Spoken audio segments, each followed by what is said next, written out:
अस्सलाम वालेकुम प्यारे बच्चों। जैसा कि आपको मालूम है, अल हक एक ऐसा प्लेटफॉर्म जो सीएसएस, एनटीएस, पीपीएससी, एफपीएससी और एसएसटी की प्रेपरेशन के साथ साथ फ्री मटेरियल प्रोविजन और डिफरेंट डाटा की जो प्रोविजन है वो दे रहा है। और अब जो है अल हक ने पास्ट पेपर सीरीज का आगाज किया है, जिससे बहुत से बच्चे जो हैं मुस्तफीद हो रहे हैं।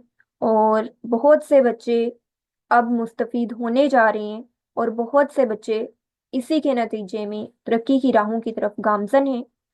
तो आज हम पास्ट पेपर प्रेपरेशन के लिए जो है पास्ट पेपर सीरीज में पीपीएससी जो है इसका Lahore development authority assistant director की जो रिसेंटली पोस्ट आई, उसकी प्रेपरेशन तो हम लोग करवा ही रहे हैं। लेकिन उसके लिए पास्ट पेपर्स जो हैं उनकी प्रेपरेशन के लिए हमने पास्ट पेपर सीरीज का अलग से आगाज किया है। तो वन बाय वन हम ये पेपर डिस्कस करेंगे, देखेंगे, इन डेप्थ जाके उन चीज़ों को रिजॉल्व करने की कोशिश करेंगे, ताकि आप पेपर बेहतरीन तरीके से दे सकें। तो स्टार्ट करते हैं। बिस्मिल्लाहिर्रहमानिर्रहीम। सबसे पहले क्वेश्चन है, Kashmir has its boundaries with. Kashmir की बाउंड्रीज किस किस मुल्क के साथ जो हैं वो कनेक्ट करती हैं? Tibet and China, Tibet China, Russia Afghanistan, Russia and Afghanistan, China and Afghanistan. अच्छा, पहले मैं बताती हूँ कि कश्मीर की बाउंड्रीज जो हैं वो किस तरह जो हैं किस कंट्री के साथ लिंक कर रही हैं। तो जो कश्मीर है ये बॉर्डर है नॉर्थ और ईस्ट साइड से चाइना की तरफ, चाइना में तिब्बत के साथ। ठीक है, शिनजियांग और तिब्बत ये दोनों जो हैं इलाके, इनकी बाउंड्रीज जो हैं वो कश्मीर के साथ मिलती हैं। फिर जो नॉर्थ वेस्ट साइड है ना, वो अफगानिस्तान के साथ मिलती है, जो वक्खन कॉरिडोर है ना, वहां से। फिर अगर हम बात करते हैं वेस्ट से, तो वो पाकिस्तान के साथ केपी के और पंजाब के साथ कनेक्ट करती है। इसके अलावा अगर हम साउथ की बात करते हैं तो वो इंडिया से हिमाचल प्रदेश वहां से कनेक्ट करती है। इंडिया का भी पंजाब भी वहां जाके कनेक्ट होता है। तो इस तरह यहाँ पे चार चीजें आ रही हैं हमारे पास, कि एक चाइना, दूसरा अफगानिस्तान, तीसरा पाकिस्तान और चौथा इंडिया। इस रिगार्डिंग अगर हम देखते हैं तो तिब्बत एंड चाइना जो है ये करेक्ट ऑप्शन नहीं होगा। कुछ पेपर्स में इसको करेक्ट किया हुआ है, तो ये नहीं होगा, क्योंकि कंट्रीज की बात की गई है, किस किस कंट्री के साथ बाउंड्री होगी। रशिया की बात करते हैं तो इसके साथ बिल्कुल कनेक्ट नहीं होती बी ऑप्शन में। रशिया एंड अफगानिस्तान के साथ भी इनकरेक्ट होगा। चाइना एंड अफगानिस्तान जो है हम इसको करेक्ट कह सकते हैं, क्योंकि ये चाइना के साथ नॉर्थ ईस्ट साइड से मिलती है, नॉर्थ और ईस्ट दोनों से, और अफगानिस्तान से नॉर्थ वेस्ट साइड से मिलती है। तो China and Afghanistan, it means D option is correct. उसके बाद फिर हम बात करते हैं, Faraizi movement was targeted towards the oppressed class of society, elite class of society, British Hindu. सबसे पहले तो हमारे माइंड में आता है कि ये फ्रेजी जो है ये मूवमेंट कौन सी, ठीक है। ये तकरीबन 19th सेंचुरी में ना एक रिलीजियस रिफॉर्म मूवमेंट चली थी बंगाल में, ताकि जो मुस्लिम्स हैं उनको इनकरेज किया जा सके, वो अपनी रिलीजियस एक्टिविटीज, अपनी ड्यूटीज जो हैं वो परफॉर्म कर सकें, और जो अन इस्लामिक प्रैक्टिसेस हैं उनको इग्नोर कर सकें ज्यादा से ज्यादा। ये जो मूवमेंट है, ये पूछा गया है कि किन लोगों के लिए थी, ठीक है। तो किस तरफ टारगेट की गई थी? ओप्रेस्ड क्लास ऑफ सोसाइटी, क्योंकि हमारी बहुत हाई फाई क्लास नहीं थी मुस्लिम्स की उस वक्त। तो religious reform and social justice के लिए यही दो इसके प्राइमरी ऑब्जेक्टिव्स हैं, हम कह सकते हैं। तो तकरीबन ये मूवमेंट जो है फाउंड हुई थी 1819 के अंदर। और इसके जो फाउंडर या फॉर्मर थे वो कौन थे? हाजी शरीयतुल्लाह, वो ईस्टर्न बंगाल से ताल्लुक रखते थे। ठीक है, ईस्टर्न बंगाल में ये स्टार्ट हुई थी फरेजी मूवमेंट, रिलीजियस जो है रिफॉर्म और सोशल जो जस्टिस है इससे रिगार्डिंग। तो oppressed class of society is correct option. उसके बाद नेक्स्ट हम बात करते हैं।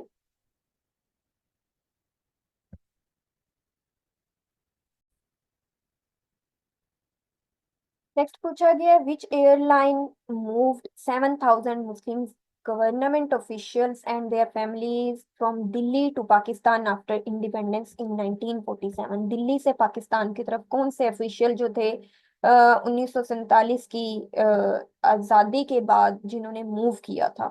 ठीक है, 7,000 वो मुस्लिम गवर्नमेंट ऑफिशियल्स थे, पाकिस्तान इंटरनेशनल एयरलाइन के जरिए। ठीक है, फिर बात की गई है ब्रिटिश ओवरसीज एयरवेज कॉरपोरेशन के जरिए, सऊदी एयरलाइन के जरिए, या ईरान एयरलाइन के जरिए।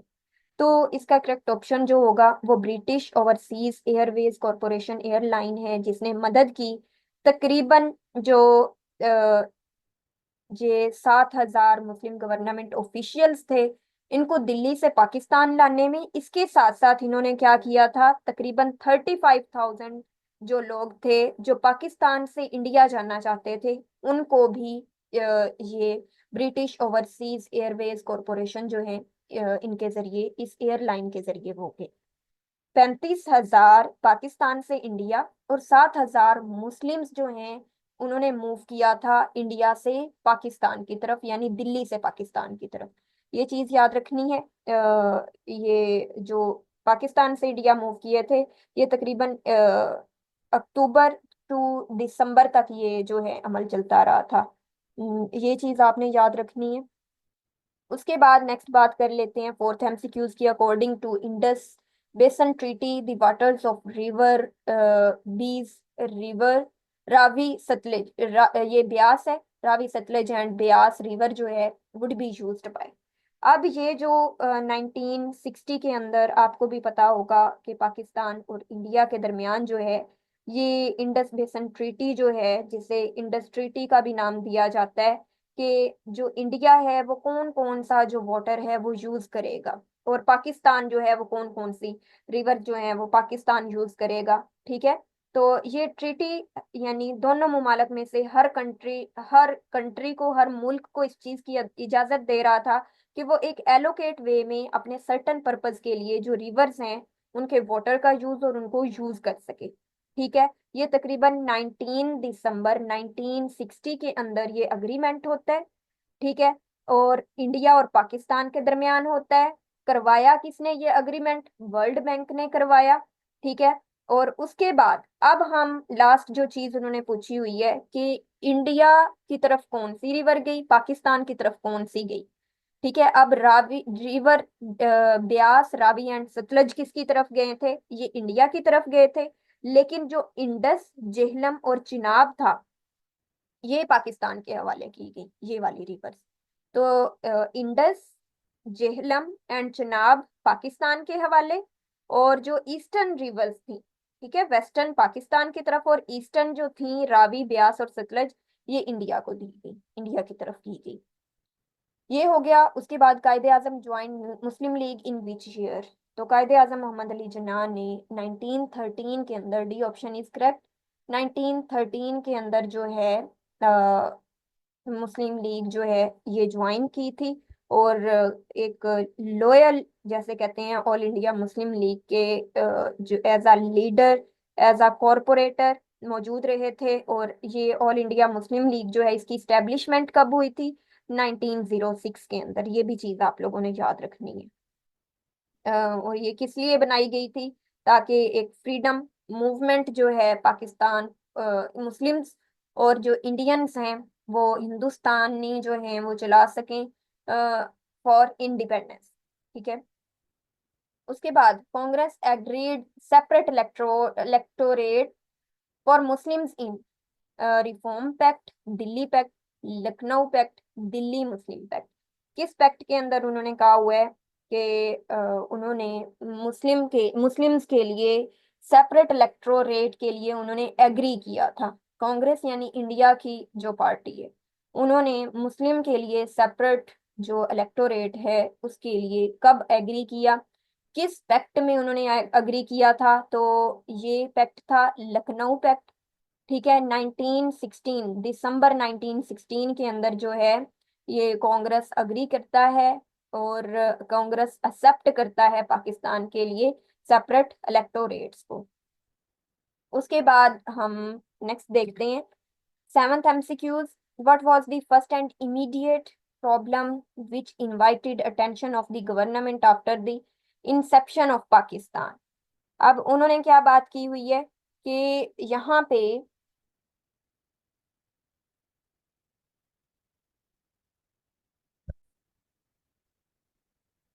कि जब पाकिस्तान बन गया है, ठीक है, यहाँ पे जो लोग हैं वो तेजी से, जो इंडिया में मौजूद थे, उन्होंने मुहाजिरीन आना स्टार्ट हुए हैं पाकिस्तान की तरफ।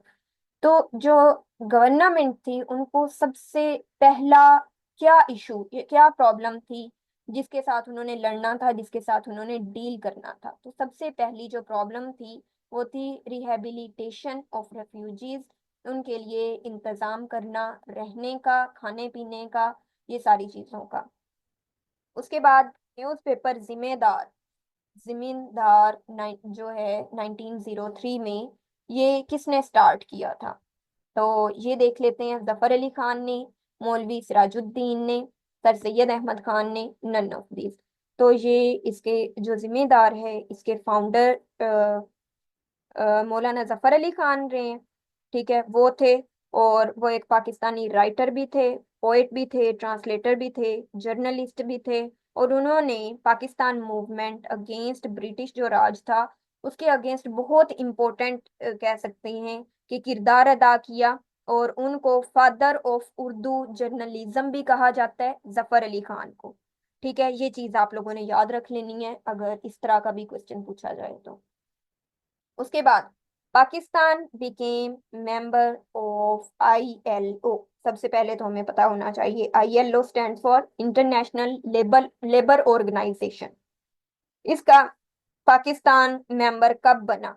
तकरीबन 31 अक्टूबर 1947 में पाकिस्तान इंटरनेशनल लेबर ऑर्गेनाइजेशन जो है इसका मेंबर बना था। और ये इंटरनेशनल लेबर ऑर्गेनाइजेशन क्या है? ये एक एजेंसी है यूनाइटेड नेशन की, जो कि different governments, different workers, different employees, different labours जो हैं उनको क्लोज करती है। डिफरेंट कंट्रीज के इन तमाम जो लोग हैं इनको एक जगह पे इकट्ठा करती है, उनके दरमियान जो कोऑपरेशन है वो क्रिएट करती है, इंटरनेशनल लेबर ऑर्गेनाइजेशन। तो पाकिस्तान ने 1947 में इसको ज्वाइन किया, इसका मेंबर बना। उसके बाद 10 एमसीक्यूज है। Who was the prime minister when Pakistan first constitution was framed? Pakistan का पहला जो कॉन्स्टिट्यूशन है वो कब बना? तो 1956 के अंदर, ये तो हमें पता है। तो उस वक्त उन्होंने पूछा हुआ है कि कौन था 1956 का जो कॉन्स्टिट्यूशन था, उस वक्त कौन प्राइम मिनिस्टर था पाकिस्तान का? मोहम्मद अली बोगरा, चौधरी मोहम्मद अली, ख्वाजा नाजिमुद्दीन, फिरोज खान नून। उस वक्त जो पाकिस्तान के फर्स्ट कॉन्स्टिट्यूशन के वक्त जो प्राइम मिनिस्टर थे वो थे चौधरी मोहम्मद अली। ठीक है, अगर हम इनका एक सीक्वेंस देख लेते हैं कि पहले कौन आया, कब से कब तक रहा, तो मैं ये भी बता देती हूँ एक बार कि जो लियाकत अली खान है सबसे पहले वो आए। ठीक है, 1947 से 1951 तक वो रहे। उसके बाद ख्वाजा नाजिमुद्दीन आते हैं, 1951 से 1953 तक वो रहते हैं। उसके बाद फिर मोहम्मद अली बोगरा आते हैं, वो 1953 टू 55 रहते हैं। ठीक है, वो 51 टू 53 थे, ये 1953 टू 55 रहे हैं। उसके बाद फिर चौधरी मोहम्मद अली आते हैं जो कि 1955 से 1956 तक रहते हैं। और फिर इनसे आगे भी हुसैन शहीद सहरवर्दी जो हैं वो आते हैं 1956 में 1957 तक रहते हैं। तो ये हमें जो है स्टार्ट वाले, एटलीस्ट बाकी नहीं आप लोग याद कर सकते तो स्टार्ट वाले चार पांच जो हैं अगर आप वो अच्छे से कर लें तो आपको इजी हो जाएगा ये प्राइम मिनिस्टर्स का जो है फर्स्ट कॉन्स्टिट्यूशन के वक्त, या फिर सेकंड कॉन्स्टिट्यूशन के वक्त भी अगर पूछते हैं, थर्ड कॉन्स्टिट्यूशन के, तो ये भी आप लोगों को आइडिया होना चाहिए। उसके बाद in Balochistan number of rivers is, Balochistan में कितनी रिवर्स जो हैं वो मौजूद हैं? तो अगर हम ओवरऑल पाकिस्तान की बात करते हैं तो तकरीबन 24 रिवर्स मौजूद हैं। ठीक है, डिवाइड करते हैं 5 रिवर्स जो हैं वो पंजाब प्रोविंस में फ्लो करती हैं, 4 रिवर्स सिंध प्रोविंस में, 7 फ्लो करती हैं बलूचिस्तान में, 8 फ्लो करती हैं खैबर पख्तूनख्वा में। तो यहाँ पे हमारा जो करेक्ट ऑप्शन आ रहा है वो क्या होगा, 11 का सी ऑप्शन करेक्ट होगा। There are 7 rivers present in Balochistan. उन 7 के नेम्स भी मैं आप लोगों को बता देती हूँ। जोब रिवर बलोचिस्तान में मौजूद है, नारी, बोलान, पिशन, लोरा, मुल्ला, हब, पोराली, हिंगोल, और जो रक्षण है, इसके अलावा दश्त। ये 7 रिवर्स हैं और इनमें जो हिंगोल है it is largest river in Balochistan. ये भी आप लोग याद रख सकते हैं। उसके बाद नेक्स्ट मूव करते हैं हम लोग, who was the first captain of Pakistan cricket team. पहले कैप्टन कौन थे पाकिस्तान क्रिकेट टीम की, के हनीफ मोहम्मद, नजर मोहम्मद, मोहम्मद यूसुफ, अब्दुल हफीज करदार। तो सबसे पहले तकरीबन 1952-53 में जो पाकिस्तान के रहे हैं ना, तकरीबन 1952 से कह सकते हैं 1958 तक जो पाकिस्तान क्रिकेट टीम के कैप्टन रहे हैं वो अब्दुल हफीज करदार रहे हैं। ठीक है, इनके बाद फजल महमूद आए हैं, इनके बाद इम्तियाज अहमद आए हैं। तो यहाँ पे डी ऑप्शन करेक्ट होगा हमारे पास। कौन सा, अब्दुल हफीज करदार, जो कि 1952 से 1958 तक रही हैं। ठीक है, उसके बाद eight which place the Sutlej river joins the Chenab river. किस जगह पे सतलज जो है वो चिनाब रिवर से कनेक्ट करती है या फिर ज्वाइन करती है। तो Panjnad, Bahawalpur, west of Multan, west of बिहाड़ी। तो इसका करेक्ट ऑप्शन हमारे पास ए होगा, पंजनद रिवर जो है यहाँ पे जेहलम और रावी ये भी कनेक्ट करती हैं। ठीक है, बल्कि जेहलम और रावी जो हैं वो चिनाब रिवर पे, और ब्यास जो है ये ज्वाइन करती है सतलज रिवर को, और सतलज और चिनाब जो हैं वो मिलकर क्या बनाती हैं, सतलज और चिनाब पंजनद वहां पे जाके कनेक्ट होती है। ये आपने याद रख लेना है। और इसके अलावा यानी पंजनद नेम से ही इंडस, चिनाब, रावी, ब्यास, सतलज, ये यहाँ से हम इसको याद रख सकते हैं। उसके बाद नेक्स्ट देख लेते हैं, first Anglo Mysore war was fought in the year. Anglo Mysore जो वॉर है ये लड़ी गई थी तकरीबन 1767 से ये स्टार्ट होती है। ठीक है, और 1769 तक ये रहती है, यानी 2 साल मुसलसल जो है ये वॉर रही।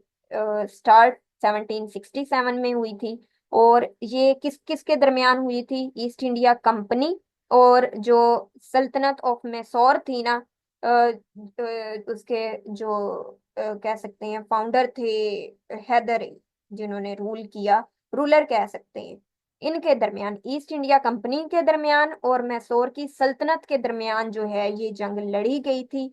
क्यों लड़ी गई थी, क्योंकि ईस्ट इंडिया कंपनी जो है वो इंडियन टेररिस्ट जो है ना, टेररिस्ट सॉरी, जो इंडियन टेररिस्ट है ना उनको अपने अंडर लेना चाहती थी।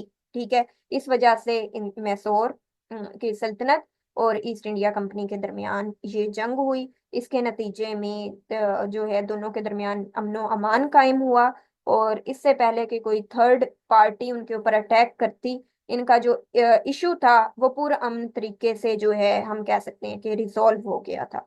ठीक है, इसके अलावा बस इतना काफी है इसका। 1767 में ये स्टार्ट होती है और 1769 में अमनो अमान दोनों के दरमियान हुआ। दोनों में यानी ट्रीटी कह सकते हैं कि हो गई थी। उसके बाद खिलाफत मूवमेंट स्टार्टेड इन, तकरीबन 1919 के अंदर खिलाफत मूवमेंट जो है ये स्टार्ट होती है। ये एक पॉलिटिकल कैंपेन थी जो कि इंडियन मुस्लिम लीग मुस्लिम्स ने चलाई थी ब्रिटिश पॉलिसी को प्रोटेस्ट करने के लिए तुर्की की तरफ, और जो ओटोमन एम्पायर है ना वर्ल्ड वॉर 1 के बाद उनके साथ।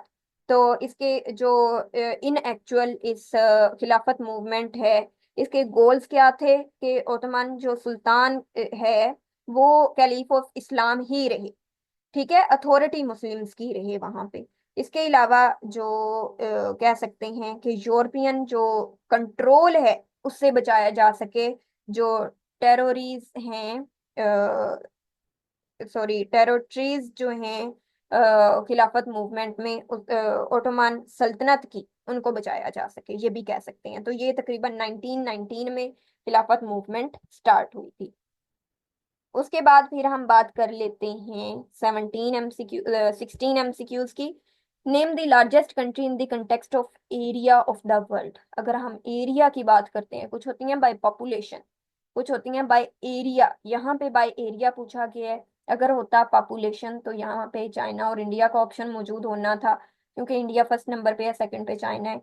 तो बाय एरिया पूछा गया है तो China, Australia, Russia, Canada. By area जो है वो रशिया है, ठीक है, सबसे बड़ा मुल्क। तकरीबन ये 17 करोड़ 98,242 जो किलोमीटर स्क्वायर एरिया इसने कवर किया हुआ है। ठीक है, फिर दूसरे नंबर पे आ जाता है कनाडा, फिर चाइना आ जाता है, उसके बाद यूएस आ जाता है, ब्राजील आ जाता है, ऑस्ट्रेलिया आ जाता है, फिर इंडिया आ जाता है। और पाकिस्तान तकरीबन आ जाता है 34th नंबर पे बाय एरिया। अगर पूछते हैं कि बाय एरिया पाकिस्तान कितने नंबर पे है, तो 4th नंबर पे। और बाय पॉपुलेशन अगर पूछते हैं तो पाकिस्तान 5वें नंबर पे है। 17 MCQs देख लेते हैं हम लोग। The nearest planet to the sun which is also fastest as well as the smallest planet in the solar system. तो मैंने आप लोगों को एक कोड वर्ड समझाया था, my very educated mother just served us noodles. तो my stand for mercury and it is closest and fastest planet जो कि सन के पास मौजूद है, और इसका कोई एटमॉस्फेयर या इसका कोई मून जो है वो नहीं है, ये भी आप याद रख सकते हैं। In Pakistan from where gas was discovered at first. Pakistan में सबसे पहले जो है वो गैस कहाँ पे डिस्कवर हुई थी, ये चीज पूछी गई है। तो सुई, पीर को, जोया मीर, पिद टू। तो सुई के मुकाम पर जो है, जो कि डेरा बुगती जो है ना, डिस्ट्रिक्ट बलूचिस्तान में मौजूद है, यहाँ पे पाकिस्तान पेट्रोलियम लिमिटेड जो है उन्होंने ऑपरेट किया, यानी ऑपरेशन हुआ। और इसके नतीजे में नेचुरल गैस जो मौजूद थी वहां पे, उसको निकाला गया। तकरीबन 1950s की बात है। एग्जैक्ट डेट मुझे याद नहीं है। 1950s में कोई आ रही है तो उस वक्त जो है वहां पे सुई गैस को जो है वो दरियाफ्त किया गया था। तो सुई के मुकाम पर, सुई बलूचिस्तान में मौजूद है।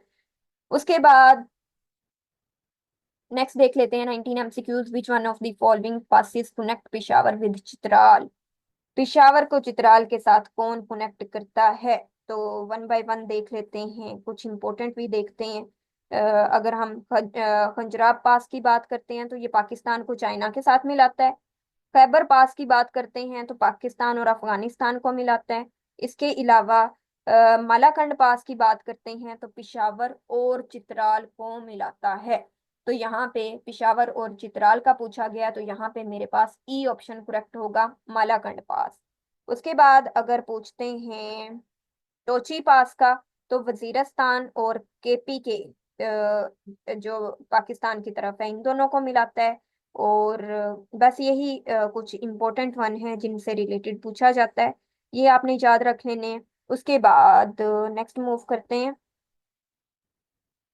20 MCQs की तरफ। Muslim Bagh which is famous for chromite is located in. ये जो क्रोमाइट है, ये मुस्लिम बाग जो है, जो कि क्रोमाइट के लिए मशहूर है, ये बलूचिस्तान में मौजूद है। और बलूचिस्तान कहाँ पे है? हमें पता है कि पाकिस्तान में मौजूद है। और इसके अलावा क्रोमाइट क्या है? ये क्रोमियम का सोर्स है, जो कि हम कमर्शियली भी यूज करते हैं और मेटलर्जी के तौर पर भी यूज करते हैं।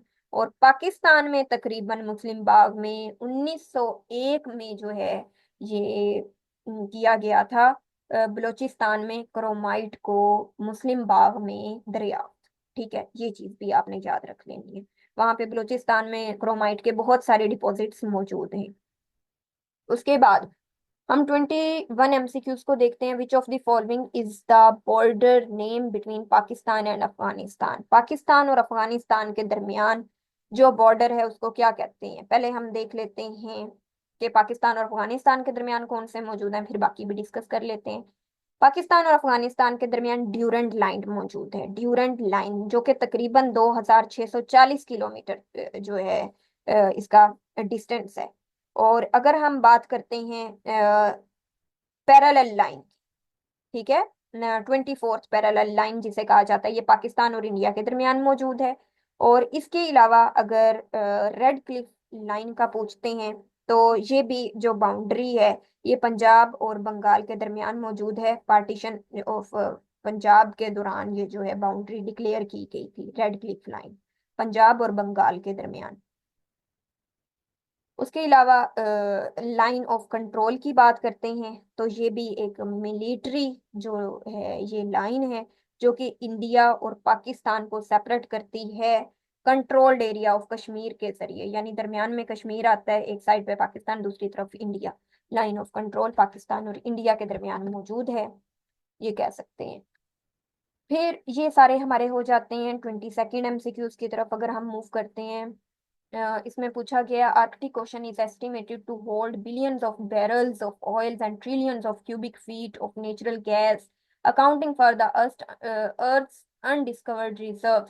तो तकरीबन कितने परसेंट उन्होंने कहा है कि ये रिजर्व्स मौजूद हैं?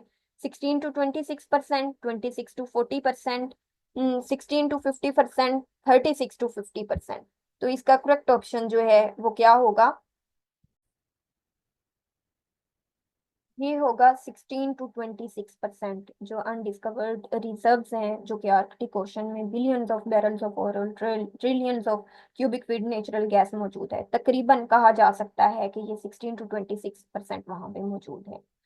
उसके बाद कैपिटल ऑफ इटली इज, अब देख लेते हैं कि कौन कौन सा ऑप्शन है। डुबलिन, कैनबेरा, रोम, वेनिस।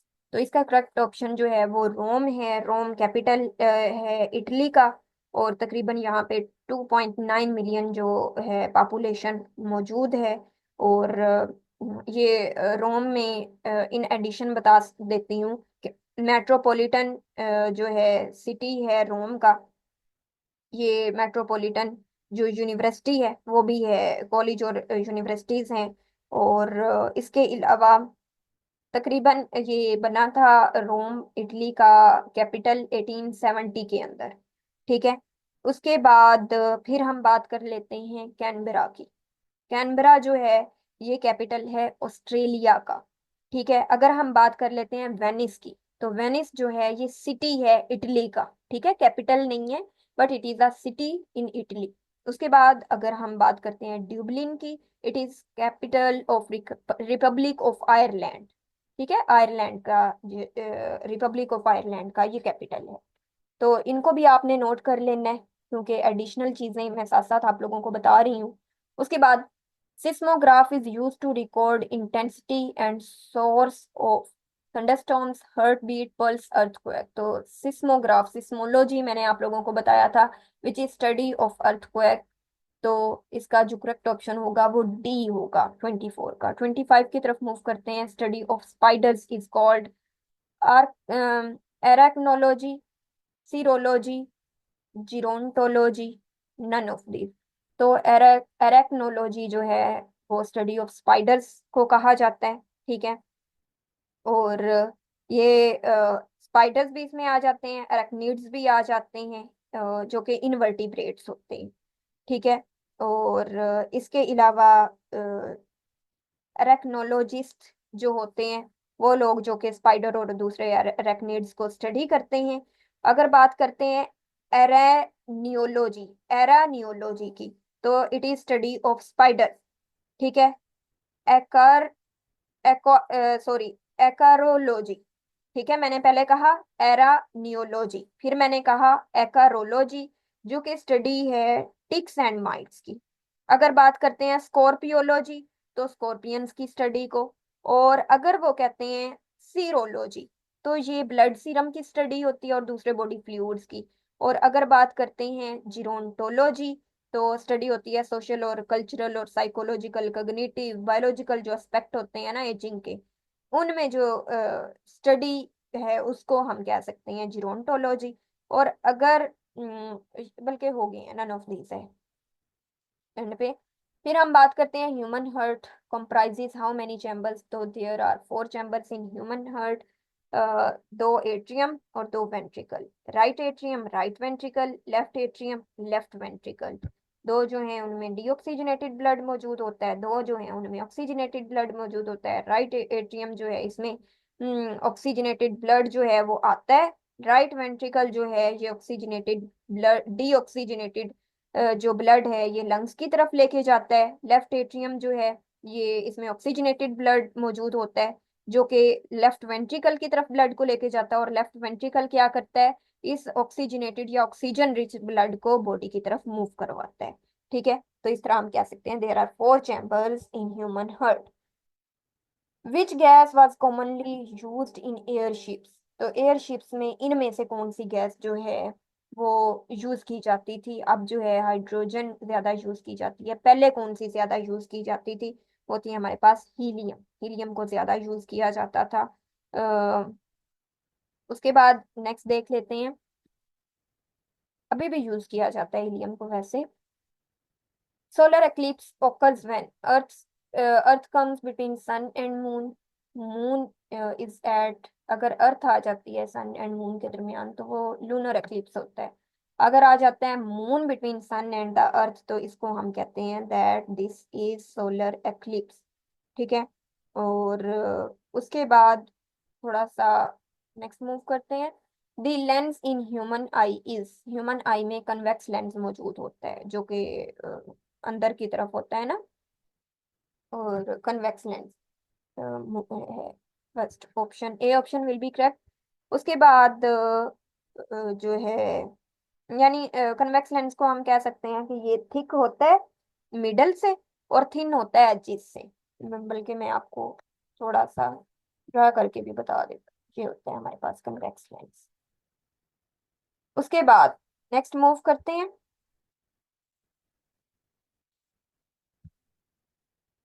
30 MCQs की तरफ। डेप्रिसिएशन इज पॉलिटिशियंस फेलियर, अब police investigation technique, media hype, reduction in value of an asset.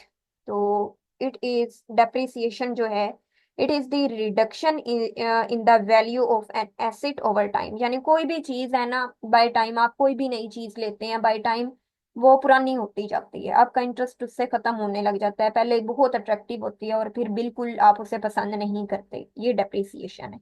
Reduction in the value of an asset, कोई भी एसेट जो है उसकी वैल्यू में रिडक्शन जो है वो कहलाता है।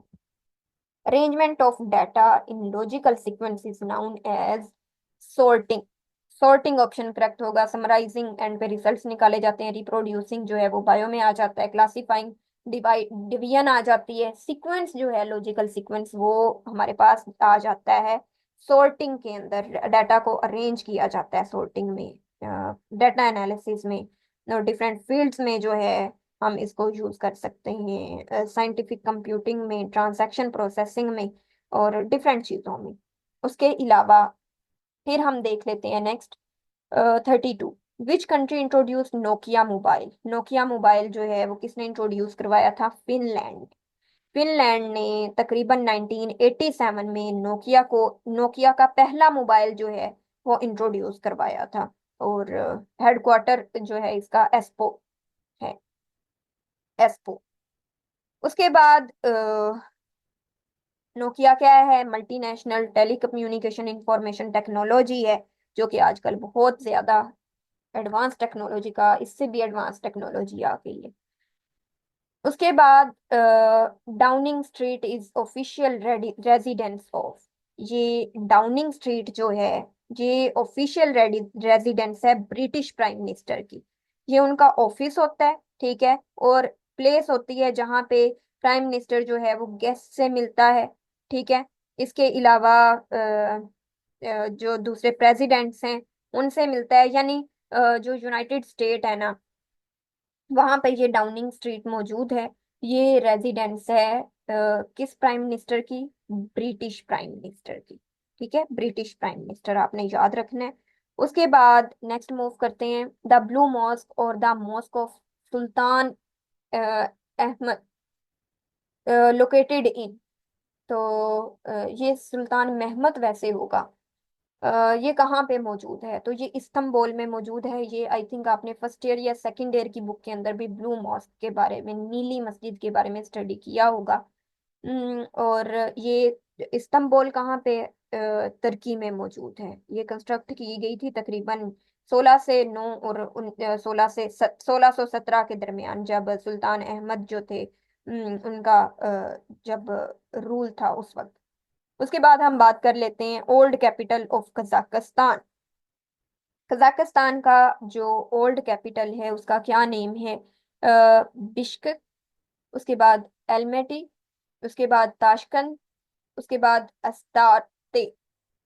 इसमें से करेक्ट ऑप्शन कौन सा होगा? हमारे पास वो होगा अलमाते। कजाकिस्तान का जो ओल्ड कैपिटल था वो अलमाते था। ठीक है। तकरीबन 1929 टू 1997 के दरमियान जो है ये रहा अलमाते कैपिटल। और उसके बाद जो है वो एक और बन गया था। मुझे उस वक्त इसका नाम नहीं याद आ रहा, जो कैपिटल बना था अफगानिस्तान का।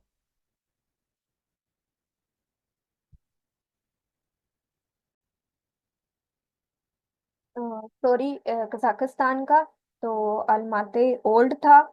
आई थिंक इससे पहले इसके बाद आस्ताना बना, फिर नूर सुल्तान, यानी बाय टाइम जो है वो नेम चेंज होता है। आई थिंक अब नूर सुल्तान है इसका जो कैपिटल है, उसका नाम कजाकिस्तान का।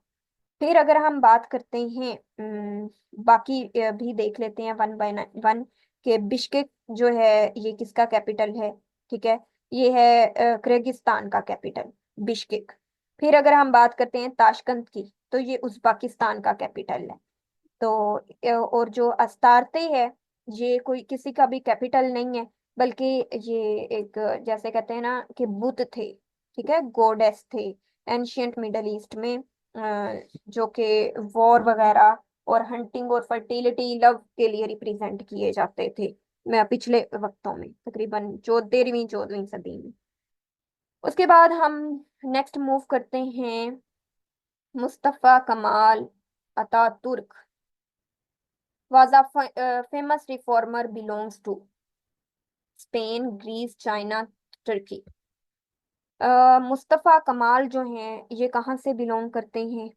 देखने से ही पता चल जाता है कि he was a Turkish field marshal, statesman, author, and we can say that कि he was founding father of republic of Turkey. ठीक है, फर्स्ट प्रेसिडेंट रहे तकरीबन 1923 से लेके अपनी डेथ तक 1938 तक जो हैं वो प्रेसिडेंट रही हैं टर्की के।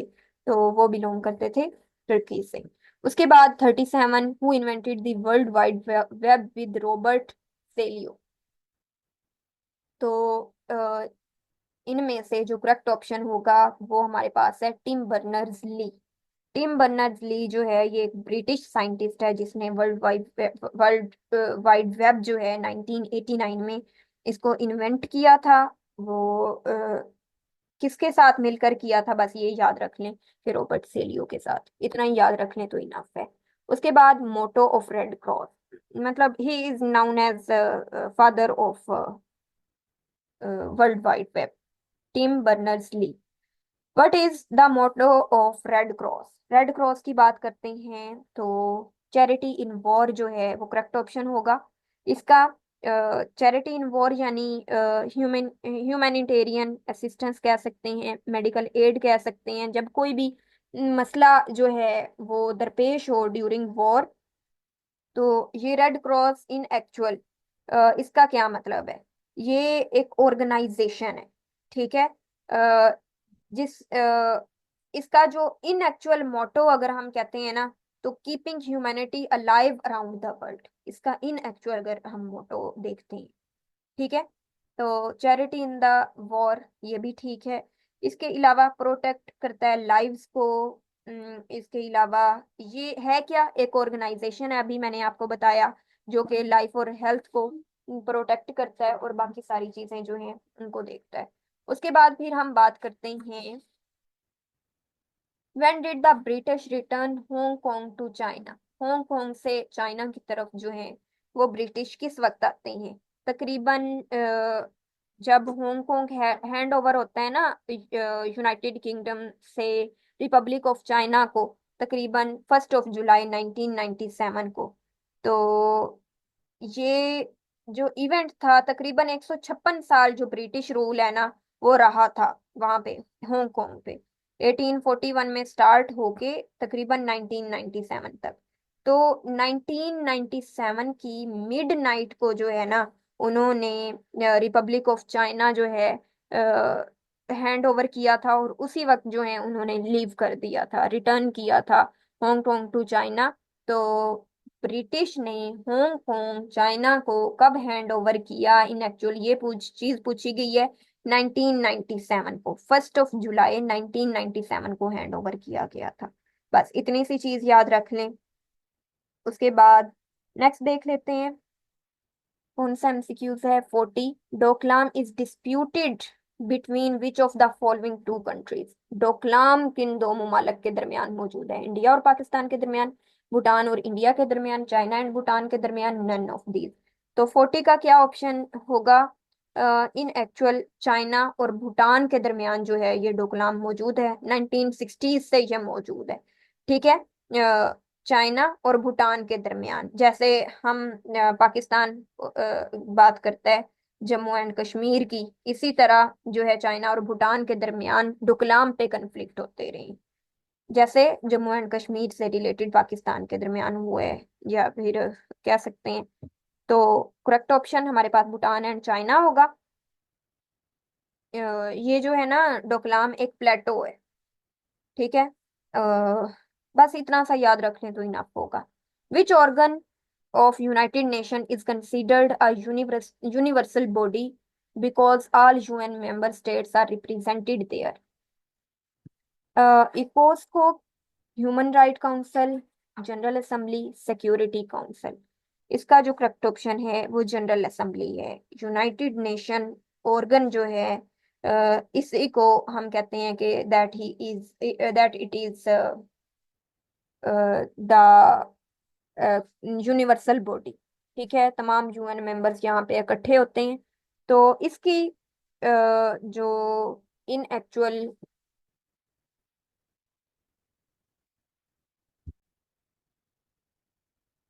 जनरल असेंबली में रिप्रेजेंटेटिव, डेलिबरेटिव और पॉलिसी मेकिंग ऑर्गन है यूनाइटेड नेशन का, जिसमें यूनाइटेड नेशन में as we know very well के 193 यूनाइटेड नेशन मेंबर जो हैं स्टेट्स मौजूद हैं, और हर जो कंट्री है उसका अपना वोट मौजूद है, और पाकिस्तान भी मेंबर है यूनाइटेड नेशन का।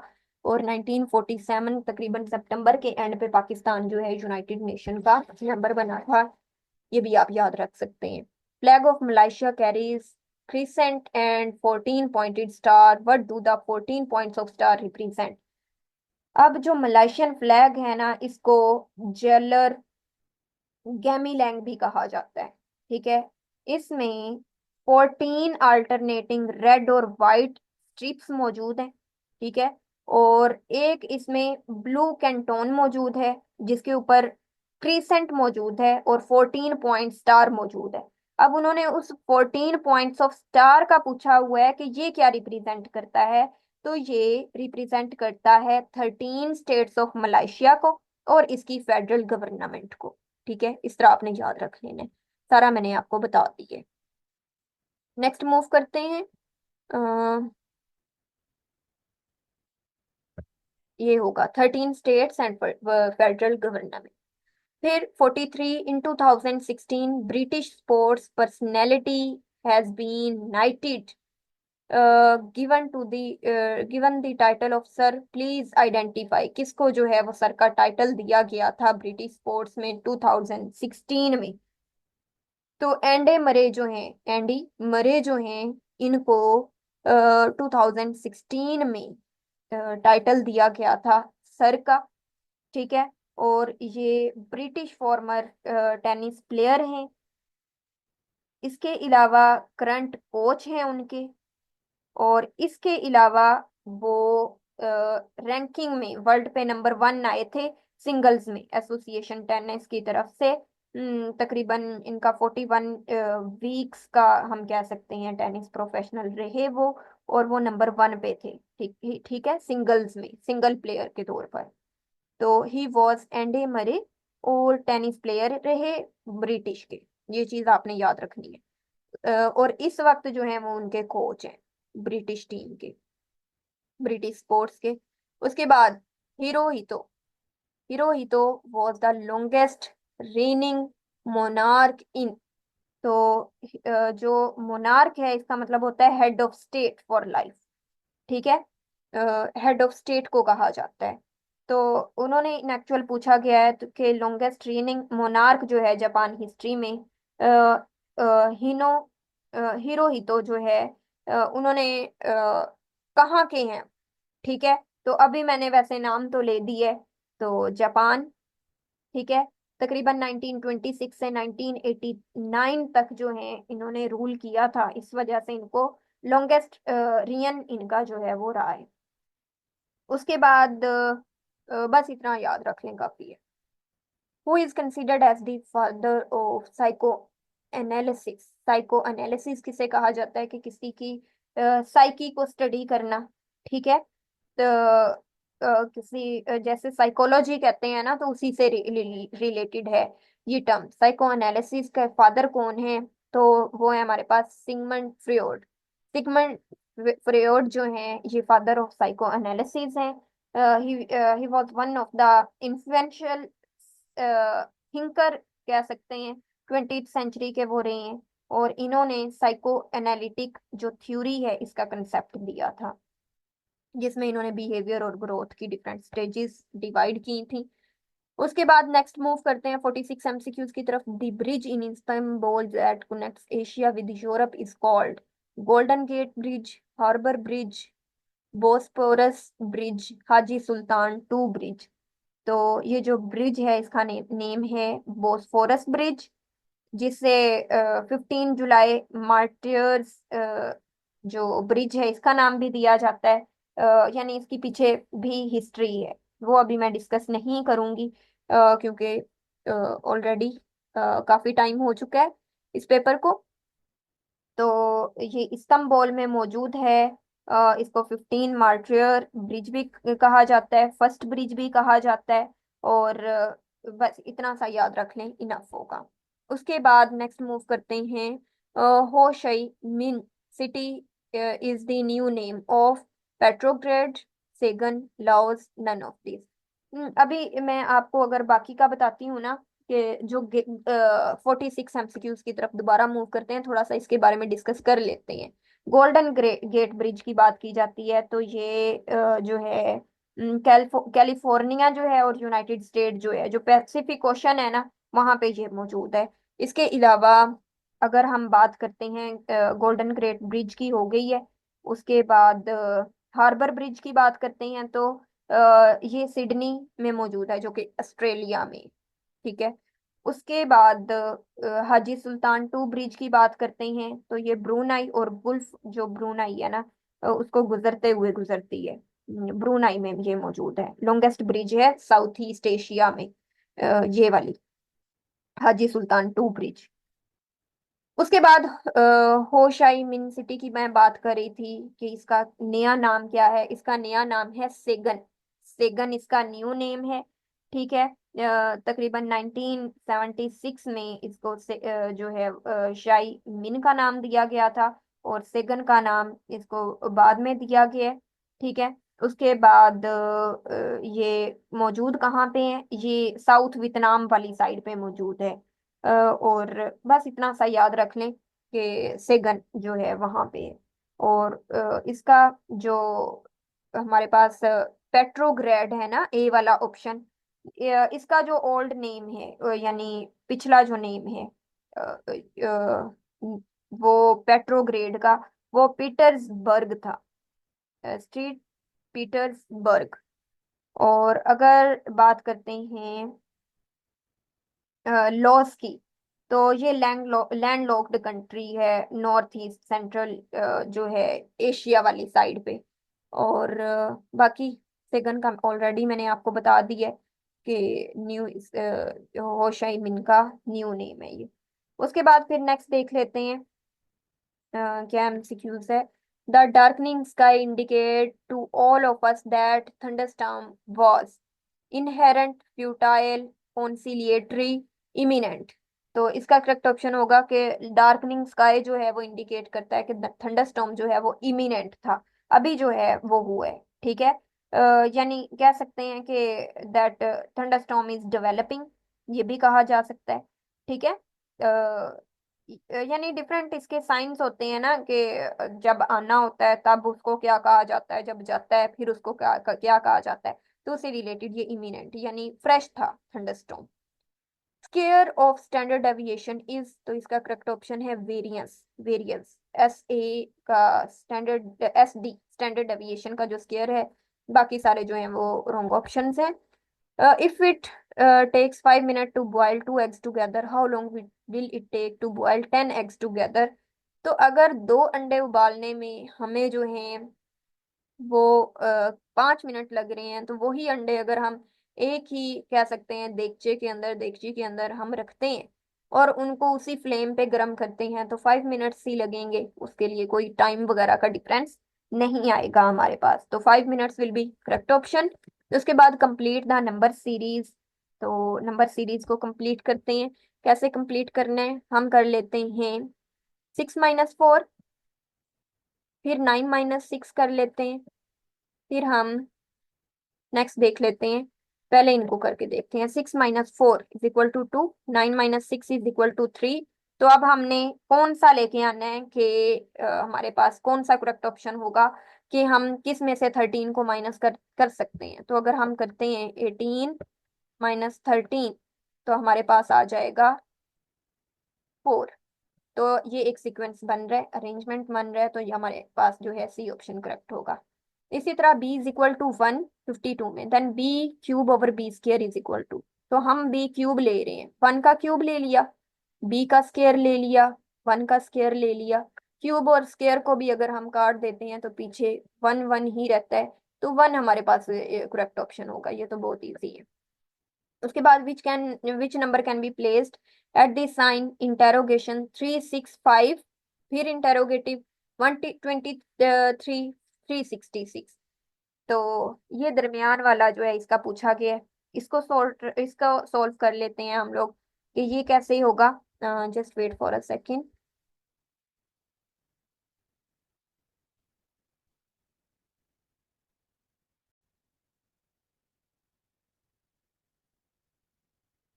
अब हम अगेन कर लेते हैं। कैसे, हमारे पास आ जाएगा 6 - 3, इसी तरह करके देखते हैं। सिक्स में या फिर हम ऐसे करते हैं कि चलें ऐसे कर लें कि 6 + 3 कर लेते हैं। ऐसे करके देखते हैं, 6 + 3 = 9। बल्कि एस just wait for a second, मैं इसको दूसरे तरीके से कर रही थी। इसी तरह करते हैं, लाइक 6 - 3 क्या होगा हमारे पास 3। ठीक है, उसके बाद हम करते हैं कि 15 - 6, 15 - 6 कर लेते हैं, ये वाला। तो फिर हमारे पास क्या आएगा 9। और अगर हम करते हैं यहाँ पे, अब उन्होंने क्वेश्चन मार्क लगाया हुआ, तो अब हमें सीक्वेंस का पता चल गया है 3 और 9 का, यानी 3 का टेबल फिर 9 का। तो फिर 9 के बाद अब हमारे पास क्या आएगा। ठीक है, तो अब हम क्या करेंगे, फिर अगेन देख लेते हैं, 366 में से 123 निकाल के देख लेते हैं। ठीक है, 366 में से -123 निकाल लें, तो हमारे पास करेक्ट ऑप्शन क्या आएगा 243। ठीक है, तो अब यहाँ से हमें कुछ आइडिया हो रहा है। तो हम कर लेते हैं 3 3 9, 3 का स्क्वायर लिया तो 9। ठीक है, 9 का स्क्वायर लिया, बल्कि ऐसे रहने दें, 3 3 * 9 मल्टीप्लाई कर लिए। ठीक है, फिर 9 3 कर लेते हैं। ठीक है, फिर हम कर लेते हैं 9 3 से नेक्स्ट मूव के, हम कहते हैं कि 9 3 * 27, 27 3 कितना बनेगा, यानी 3 3 से मल्टीप्लाई किया, फिर 9 3 से किया, फिर 27 को 3 से किया, तो हमारे पास क्या आएगा 27 को 3 से मल्टीप्लाई करके, तो हमारे पास आएगा 42। ठीक है, 27 को 3 से मल्टीप्लाई करके हमारे पास आएगा इन एक्चुअल 81। ठीक है, तो इस तरह हमारा मल्टीप्लाई नेक्स्ट 3 के साथ होता जाएगा और हम इसका आंसर जो है वो निकालते जाएंगे। मैं अगेन इस क्वेश्चन को रिपीट करती हूँ, just wait for a second. जी, तो हम हमारे MCQs 53 की बात कर रहे थे, हम एक सीक्वेंस बना रहे थे। तो उस सीक्वेंस को मैं दोबारा डिस्कस करती हूँ। कैसे था हमारा सीक्वेंस कि हमने कहा कि 3 × 3 ठीक है, तो हमारे पास क्या आया, 9। फिर हमने किया 9 × 3, तो हमारे पास आया 27। ठीक है, हम इस सीक्वेंस से जा रहे हैं। 27 × 3 = 81। फिर हमने 81 × 3 किया, तो हमारे पास आया 123। मैं अभी बताती हूँ बाकी। 360, फिर 123 × 3 अब हमारे पास यहाँ पे 366 नहीं आएगा, बल्कि 369 हम कह सकते हैं। अभी बाकी डिस्कस करते हैं। ये वाला जो क्वेश्चन मार्क है, हम इसको देखते हैं कि इसका कैसे आ रहा है। तो हमने किया 6 में से 3 गए। ठीक है, अब ये हमारा हो गया। फिर हमने कहा कि हमारे 15 में से, यानी 3 का डिफरेंस आ रहा है। ठीक है, यानी 3 से मल्टीप्लाई करते हुए 15 में से 6 गए 9। फिर हमने कहा कि हमारे पास यहाँ पे 81 है।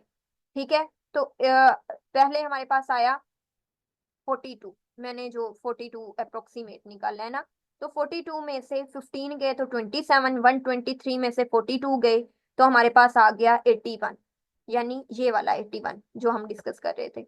तो हमारा कोई क्वेश्चन जो है वो ठीक आ रहा है, जो कि हम अप्रोक्सीमेट निकाल रहे थे कि 42 में से जो हम ले रहे थे -15, ठीक है, वो हमारे पास आ रहा था 42,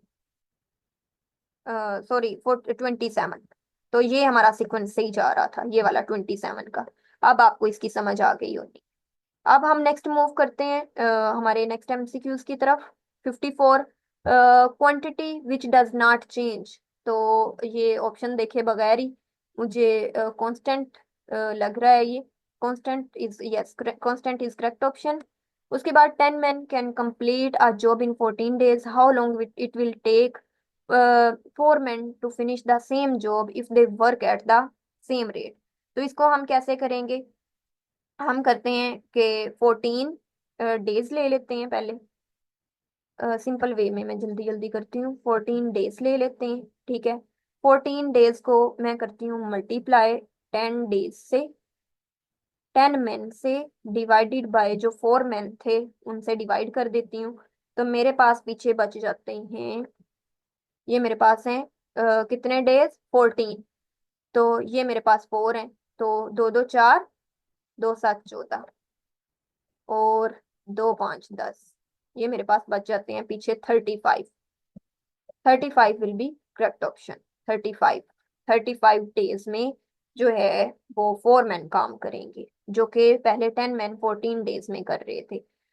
उसके बाद नेक्स्ट देख लेते हैं।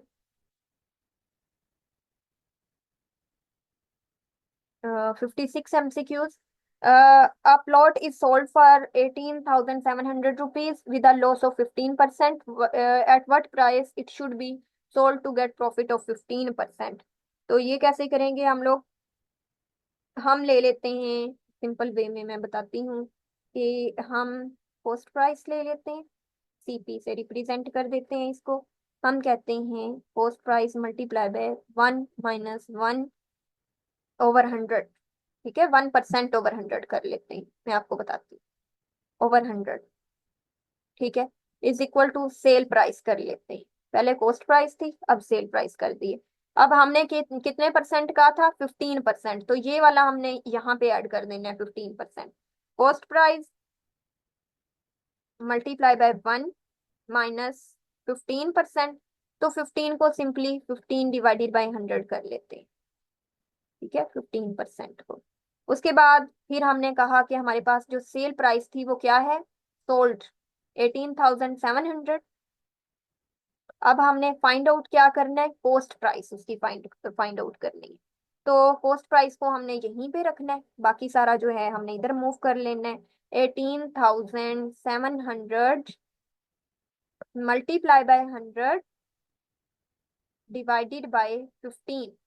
इस तरह हमने इसको सॉल्व कर लेना है। और एट द एंड इसको सॉर्ट आउट करने के बाद जो हमारा आंसर निकलेगा, आई थिंक सो 25,300 आएगा। ये हमारा एग्जैक्ट आंसर होगा। ये आप नेक्स्ट सॉल्व करके देख लीजिएगा। उसके बाद if perpendicular of a triangle is 20 and base is 12 then area is. Base भी बता दी है, परपेंडिकुलर भी बता दी है, बट उन्होंने हमें क्या फाइंड आउट करने को कहा हुआ है? एरिया। तो एरिया हमें ये भी पता है कि लेंथ और विड्थ के मल्टीप्लिकेशन के रिजल्ट में आता है। तो हम कर लेते हैं एरिया को फाइंड आउट करने के लिए एक और formula use. 1/2 multiply by base multiply by height. ठीक है, मल्टीप्लाई बाय हाइट। अब हम करते हैं वन, इस क्वेश्चन के लिए मैं कर रही हूँ। अब मैं कर रही हूँ 1/2। अब हमारी बेस क्या थी? 12। ठीक है, बेस इज 12 और हमने हाइट पे हमने रख दिया 20 को। ठीक है, perpendicular 20। 1/2 multiply by 12 multiply by 20। तो हमारे पास जो करेक्ट ऑप्शन आएगा वही हमारा जो है, यहाँ से सिंपल निकाल लिया, 2 6 12 आ गया। और 6 मल्टीप्लाई बाय 20 जो है, आई थिंक 120 इसका आंसर आएगा। तो ये हमारे पास करेक्ट होगा। Yes, 120 will be correct answer. ये 57 हो गया। उसके बाद हम मूव करते हैं 58 की तरफ। Just wait for a second. 58, find the value of x ratio -2x - 3 is equal to 3। तो इसको हम कैसे निकालेंगे? Let's do it. पहले हमने लिया, हम क्या लेते हैं कि 2x - 3 सिंपली हम ले लेते हैं। 2x - 3 is equal to 3। अब यहाँ पे मैंने -2x लगा दी। ठीक है, -2x - 3। उसके बाद मैंने क्या किया कि मैंने इस तरफ भी +3 ऐड कर दिया, इस तरफ भी। Let's do it. -3 + 3 is equal to 3 + 3। इस तरह कर लिया। अब ये तो हमारा यहाँ पे क्या हुआ? कट गया। -3 + 3 -2x हमने कर लिया इज इक्वल टू 6। फिर हमने क्या किया? x is equal to 6/-2। ठीक है, 2 3 6, तो यहाँ पे हमारा आंसर जो है वो -3 होगा। उसके बाद नेक्स्ट मूव करते हैं। Complete the series 6 11 21 36। तो अगेन वही चीज कि 11 में से 6 गए, ये कर लेना है। फिर 21 में से 11 गए, फिर 36 में से 21 गए, इसी तरह करते जाना। 21 गए, 56 में से 36 गए। अब हमारा सीक्वेंस हमें समझ में आ जाएगा। 36, अब 11 में से 6 गए तो हमारा आंसर आया 5। 21 में से 11 गए तो हमारा आंसर आया 10। 36 में से 21 गए तो हमारा आंसर आया 15। 56 में से 36 गए तो हमारा आंसर आया 20। इसी तरह अब उन्होंने कहा हुआ है कि नेक्स्ट सीक्वेंस फाइंड करें। तो हमने किया 81 - 56, ये आपने निकाल लेना है। 81 - 56 इज इक्वल टू 25। तो यहाँ पे हमारा करेक्ट ऑप्शन 81 होगा। उसके बाद 59 हो गया हमारा। 60 की तरफ मूव करते हैं। 30% of 100 is equal to 3% of which digit? ये कर लेते हैं। 30% ऑफ 100 इज इक्वल टू, किसके इक्वल है? तो सिंपल वे में करते हैं। हम कहते हैं 30% ऑफ 100 इज इक्वल टू, हम कहते हैं 30% of 100 is equal to 3% of x कर लेते हैं। ठीक है, यानी हम कह लेते हैं 100 इज इक्वल टू 3/100। इस तरह कर ले, लाइक बल्कि मैं पिछला रिमूव करके, अब देखें, हम करते हैं 30% ऑफ 100 इज इक्वल टू, हमारे पास आंसर आता है क्या? कैसे आएगा? ऑफ का मतलब होता है मल्टीप्लाई। ठीक है, 30% 100, तो यहाँ पे हमारा आंसर क्या आ रहा है? 30 ही आएगा। 30% ऑफ 100 इज, उन्होंने क्या कहा हुआ है कि 3% ऑफ विच डिजिट? तो ये हमने 30 निकाल ली। ठीक है, अब हमने 30% की बात खत्म कर दी। अब हम करते हैं 3%। ठीक है, तो मैं 3% के लिए क्या वैल्यू लूंगी कि 3% ऑफ 1000 अगर मैं लेती, तो मैं कहती हूँ 3 या फिर 100 ही ले ली, 3/100 मल्टीप्लाई बाय 1000 कर लेती। ठीक है, तो इसका आंसर मेरे पास क्या आएगा, 30 ही आएगा। तो मैं कह रही हूँ कि यहाँ पे मैंने क्या यूज किया है, 1000, 3% ऑफ 1000, ठीक है, is equal to 3/100 multiply by 1000, तो हमारा आंसर क्या आएगा, 30। ठीक है, तो उन्होंने कहा है 30% किस डिजिट का हमारे पास आ रहा है, तो हमारे पास आ रहा है 1000 का। उसके बाद 61 की तरफ मूव करते हैं, इसको देख लेते हैं हम लोग।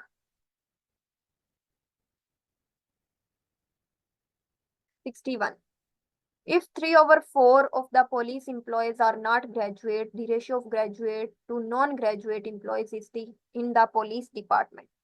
तो इसका क्या मतलब होगा कि तकरीबन जो 1/4 है, 3/4 की बात की गई है, the ratio of graduate to non graduate employ उन्होंने पूछा हुआ है कि कितनी होगी।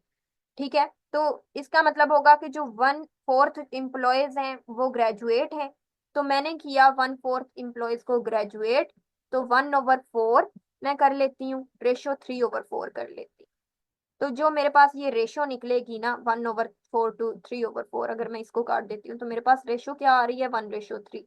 तो यहाँ पे मेरा करेक्ट ऑप्शन जो होगा वो 1/3 होगा।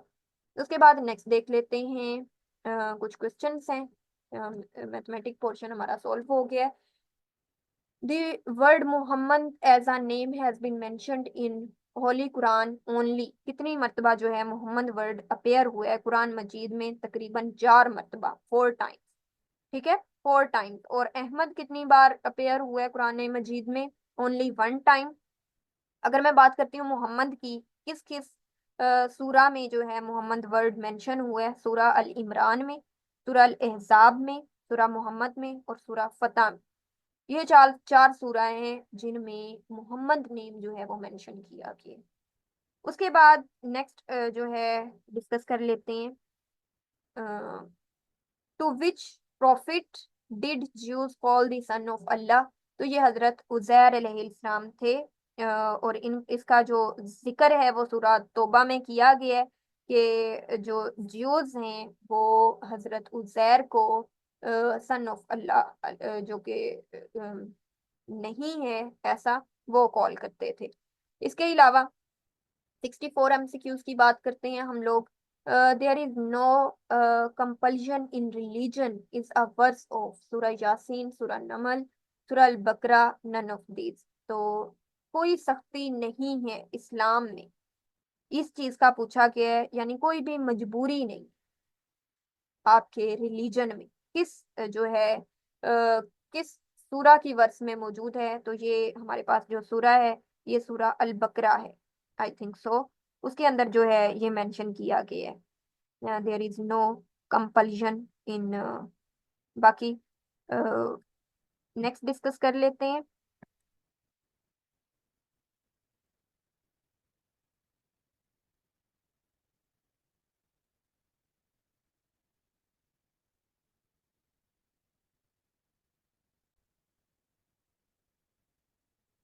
65 MCQs are in which year did tragedy of Karbala take place? 55 हिजरा, 61 हिजरा, 63 हिजरा या 65 हिजरा। तो ये तकरीबन 680 में होता है, 61 हिजरा में।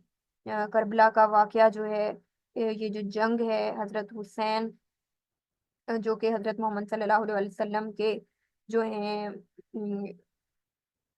यानी उनसे उनका नसब जो है वो जा मिलता है, उनको उनकी फैमिली और उनके दोस्तों के साथ जो है वो यजीद ने कत्ल कर दिया था, जो कि सेकंड उमय्यद कैलीफ था।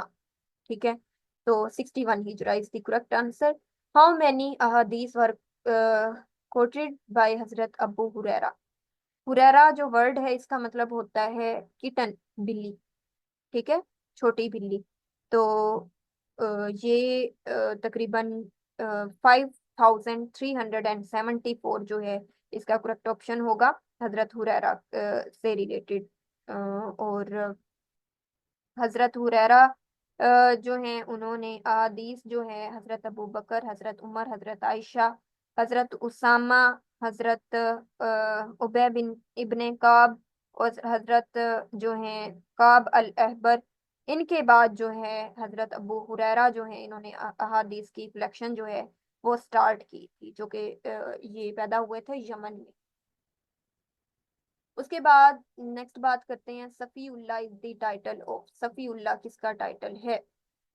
सफीउल्लाह टाइटल है हजरत इदरीस का, हजरत नूह अलैहिस्सलाम का, हजरत आदम का या हजरत मूसा का। तो ये टाइटल है सफीउल्लाह हजरत आदम अलैहिस्सलाम का।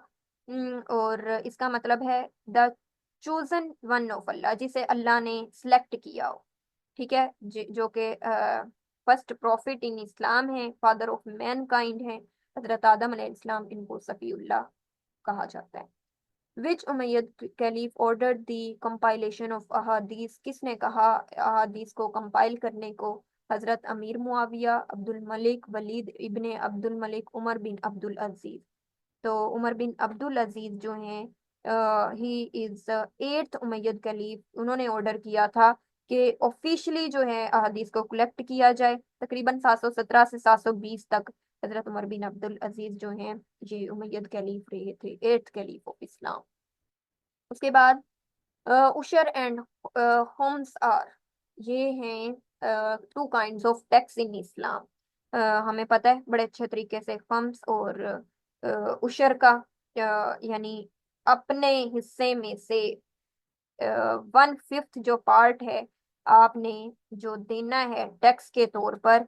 ये जक़ात वगैरह जिजिया वगैरह के अंदर ये जो चीजें आ जाती हैं वो है हमारे पास खम्स और उशर। उसके बाद 70 MCQs which among the following is called की टू पैराडाइज। तो नमाज जो है अस्सलातु अमादुद्दीन, नमाज दीन का स्तून है। पाकिस्तान जो इस्लाम है इसके जो है अगर प्रेयर की बात की जाए पांचों नमाजों की, तो 10 नबवी को जो है पांचों नमाजें फर्ज की गई थी। और तकरीबन नमाज का जिक्र कुरान मजीद में 700 मरतबा है। और तकरीबन 27 रजब को मेराज के मौका पर हजरत मोहम्मद सल्लल्लाहु अलैहि वसल्लम को जो है नमाज जो है वो तोहफा दी गई थी। और जो जुमे की नमाज है ये मदीना में फर्ज हुई थी। और हज जो है वो 9 हिजरी को फर्ज हुआ था। ये सारी चीजें आप अपने नोट्स में ऐड कर सकते हैं इन एडिशन। उसके बाद who was first male to embrace Islam. तो वो हजरत अबू बकर रजी अल्लाह तआला हैं जिन्होंने सबसे पहले जो है इस्लाम कबूल किया।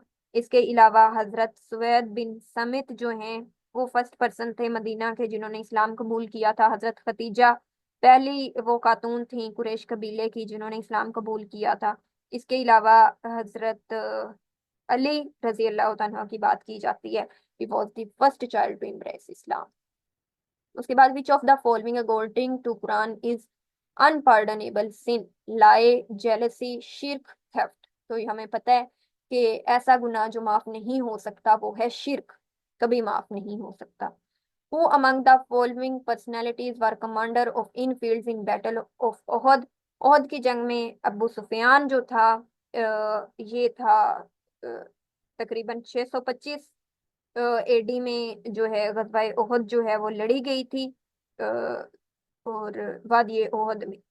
और अबू सुफियान था उस वक्त कमांडर उनकी तरफ से।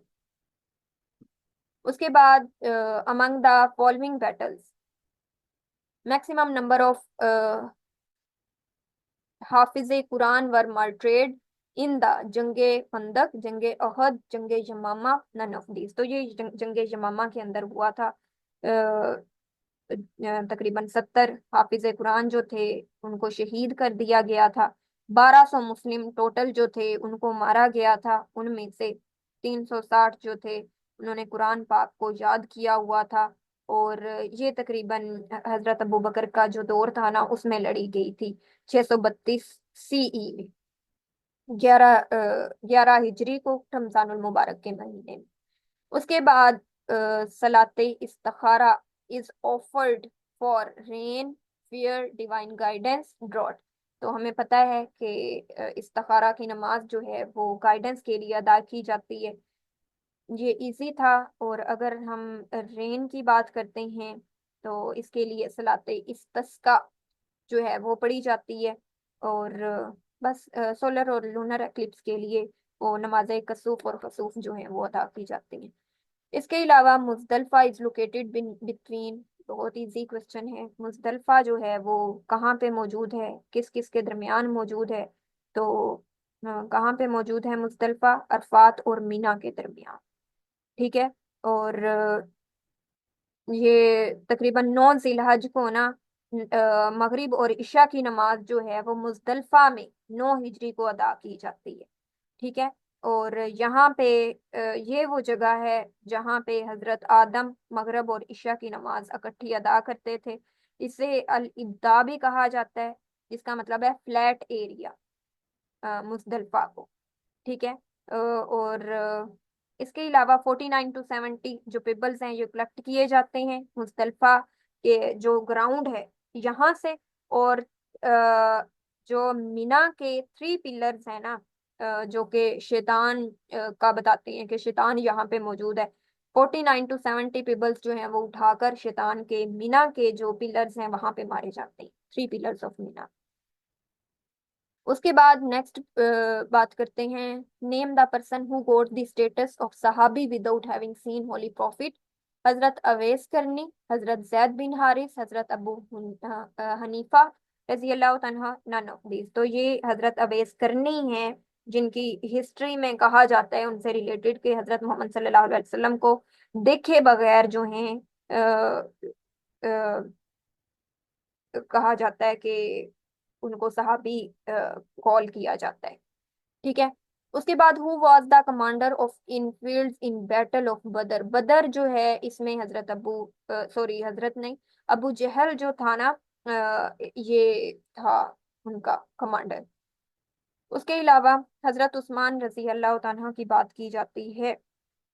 थोड़ा सा मैं बता देती हूँ बदर के बारे में, क्योंकि बाकी चीजें भी साथ साथ डिस्कस होती आई हैं। तकरीबन 624 CE के अंदर जो है 17 रमजान 2 हिजरी को जो गजवा बदर है ये लड़ी गई थी। और तकरीबन 313 मुसलमान थे। ठीक है। 313। और जो दूसरे थे जिनमें 82 जो थे वो मुहाजिरीन थे, 231 जो है वो अंसार थे। और कुछ ओस खिजरिज से ताल्लुक रखने वाले थे। और जो कुफार थे वो तकरीबन 1000 थे।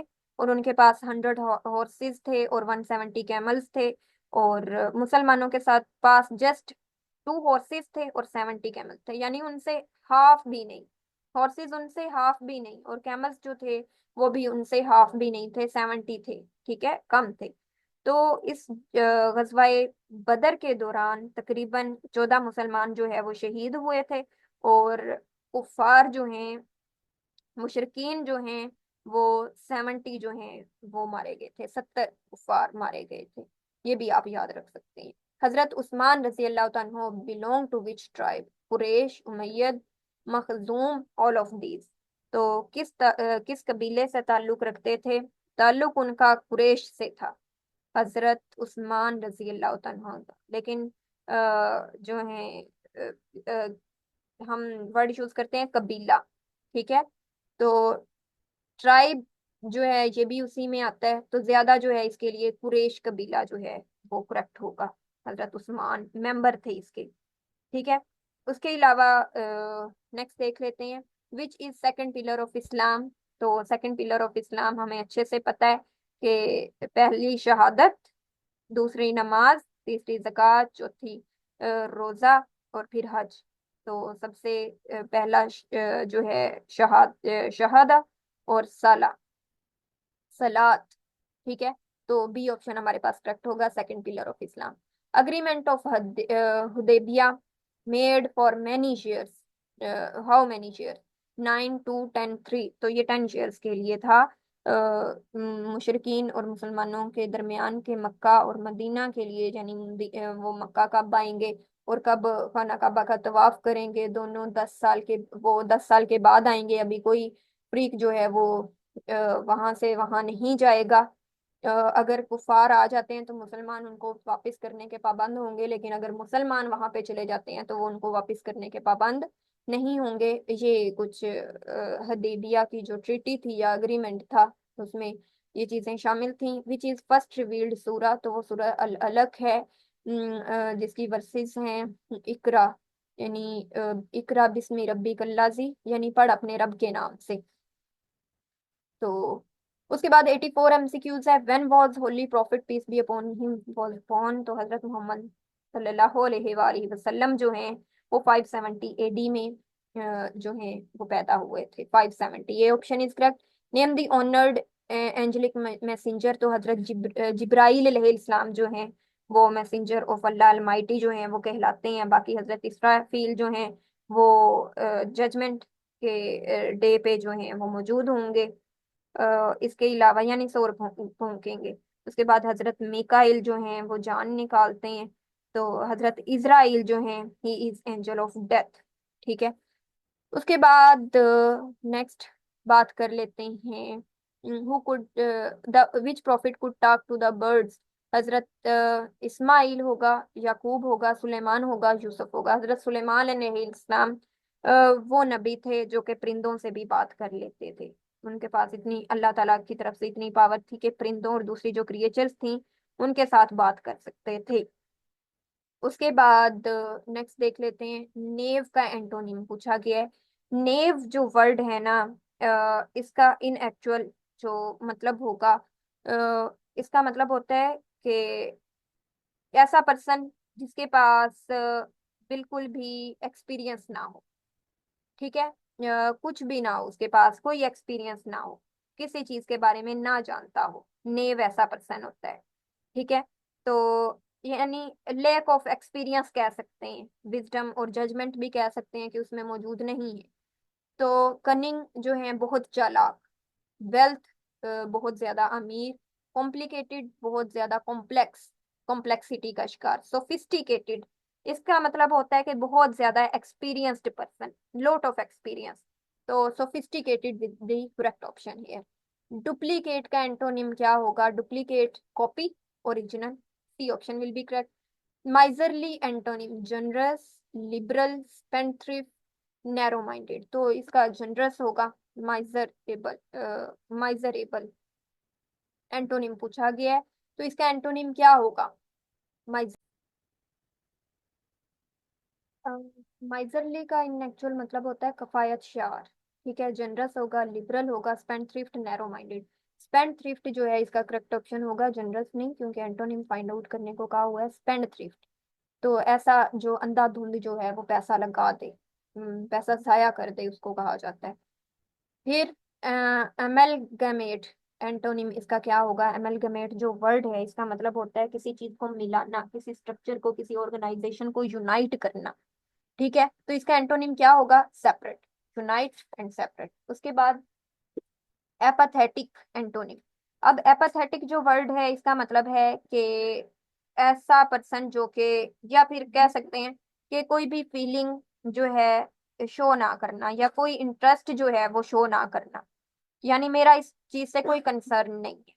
तो serious, satisfying, cheerful, painful. Cheerful यानी किसी चीज की तरफ अट्रैक्ट होना, किसी चीज को मानना, या इंटरेस्ट डेवलप होना, फीलिंग डेवलप होना, इज चीयरफुल। तो एपाथेटिक का एंटोनिम होगा चीयरफुल। एडहियर, जोड़ना। एडहियर, बल्कि एडहियर का मतलब होता है सेपरेट करना।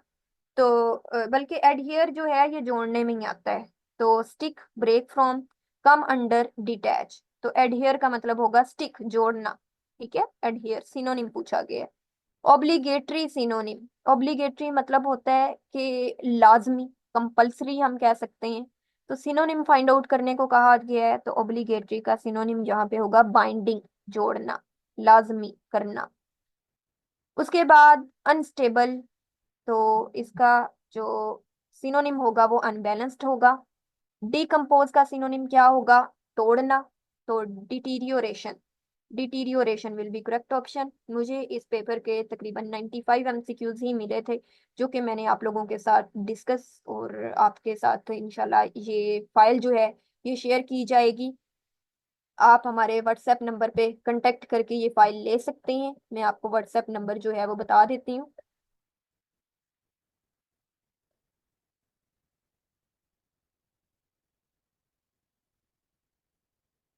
0306685693 2। 0306685693 2। इस नंबर पे आप कांटेक्ट करके ये पीडीएफ फाइल हमसे ले भी सकते हैं। और हमारी रिकॉर्डिंग जो है इसके जरिए आपके लिए पेपर जो है, पास्ट पेपर सॉल्व करना बहुत इजी हो जाएगा। आज के लिए इतना ही। नेक्स्ट इंशाल्लाह हाजिर होंगी एक नई पास्ट पेपर की वीडियो के लिए। तब तक के लिए अल्लाह हाफिज, अल्लाह की अमान।